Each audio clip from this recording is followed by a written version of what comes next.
SDF pendant plusieurs années.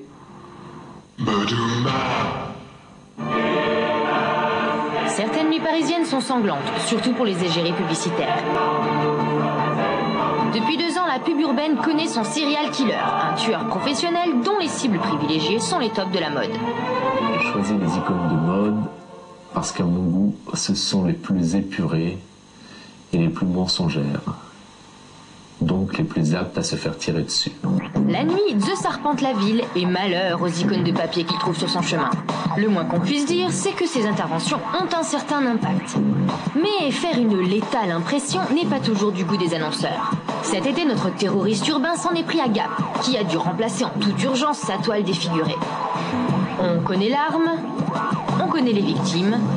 Quant au mobile présumé, il s'agit sans doute d'une forme de résistance postmoderne.